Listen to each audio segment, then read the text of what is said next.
As I mentioned, Saints training camp is underway, and they finally put the shoulder pads and helmets on together today. Full padded practice, first time. So now gets them an 11 on 11. You can see a little bit more, especially what the guys up front are doing.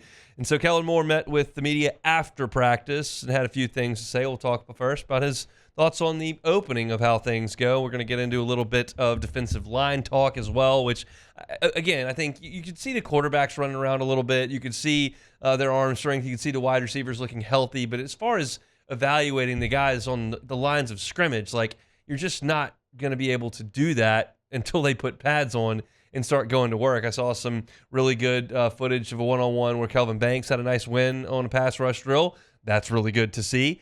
But the Saints defense, especially up front, has got to be significantly better. Last year, they were just a sieve against the run. They just could not stop the run at all. So you're starting now with today's practice and then moving forward and as we move on, looking at the Saints from a defensive line perspective, and Kellen Moore thought today was a good practice. First day in pads, it's a fun adventure in pads just for these guys. They transition back into it.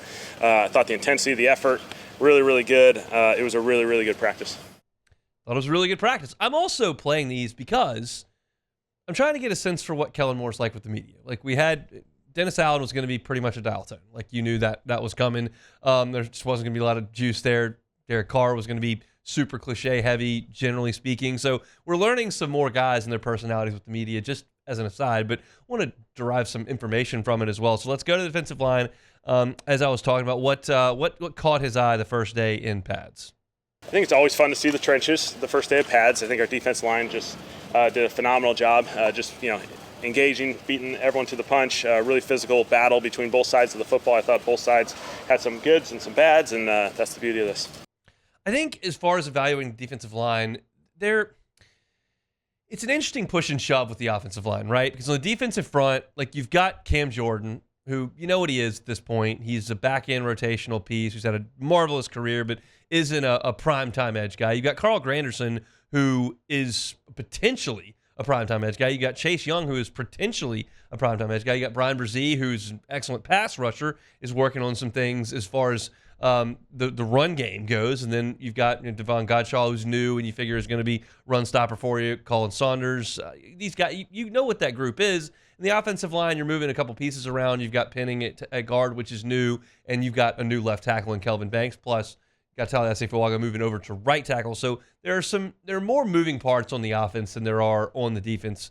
And I still think the offensive line's ceiling is higher, but the defensive line, I think, does have a ceiling. They certainly didn't reach last year, and Carl Granderson is a big part of that. And Kellen Moore talked about Granderson and kind of rebounding from what was a disappointing year statistically last year, starting with the first day in pads today. Yeah, I think our edge rushers, it's just a really good group. And certainly what those guys are doing, Grando's, leading the way in so many ways. His physicality and his play effort stands out each and every day. And so we keep trying to highlight him as much as we can in the team meetings, because if he plays like that, special things are going to happen when everyone else starts playing that way. Now we're rolling.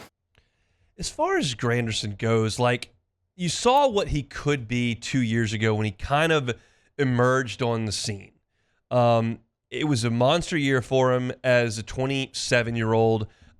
He gets out there, and he's just a force coming off the edge. He's able to rack up significant sack numbers and really just be a problem for edge players. And then last year, that just didn't show up. Like, you're talking about a guy who just did not play to his contract, I guess is the best way to put it. And so if you can see some of the things that show up this year that you saw 2 years ago, that's a cornerstone for a guy that, as I always say, like, could be on the next really good Saints team. I don't think this is the one, but he could be one of those guys. And Kellen Moore talked about what this scheme may mean for Granderson. I think certainly, he's going to be able to play with some air out there and some wider techniques, certainly more often probably than in the past, and that's just the way different schemes present different opportunities. And so him playing out in space is going to be huge, but at the same time, he's still got to collapse the pocket. He's still got to close space in the run game, and that's all about physicality and effort. And so if he keeps doing this, keeps being consistent like this, he'll have a really special season. You were seeing a build-up from Granderson starting in 2021 where he had 3 sacks. And then in 2022, he had 5.5 sacks. And then in 2023, 8.5 sacks. And then you're looking at this going, this could really be a 10 to 12 sack guy. Like, this could be a guy that could get up to 14, 15 sacks if he continues this ascent. And then last year you saw that number dip to just 5.5. And the tackles for loss went down to just 9.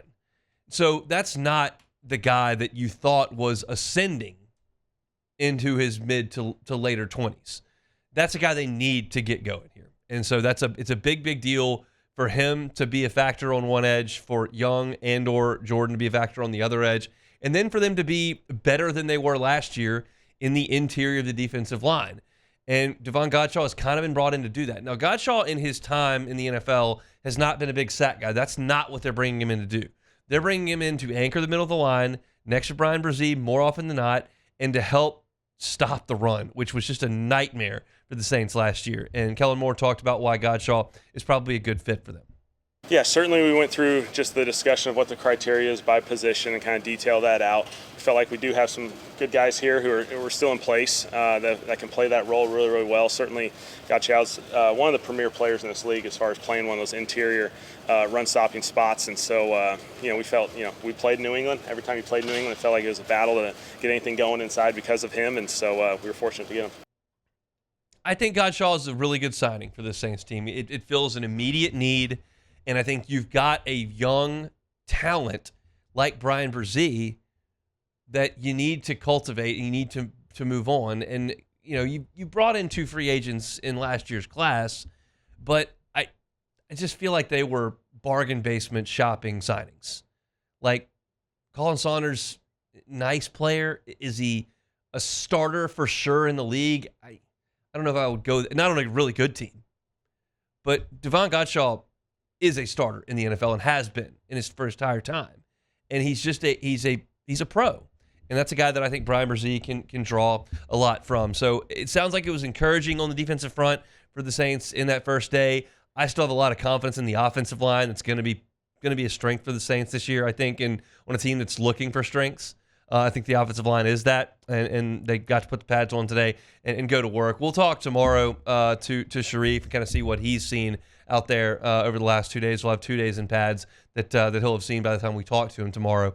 But it sounds like the defensive front did a good job today, and that was the first thing that Kellen Moore wanted to talk about. So they've got to handle things a little bit differently in Metairie than they did out in California. You're dealing with humidity levels. You're dealing with 10, 12 degrees warmer. And this is early in camp where the Saints have had some issues with injuries. And this is for Kellen Moore's first time running a camp. It's his first time handling an entire organization as opposed to just his offensive side of the ball and his quarterbacks. And you've got to handle things properly in South Louisiana in July and early August. Like, you just have to. And he talked about kind of building some recovery time into their practices day by day. Yeah, the number one objective obviously is the recovery component of it.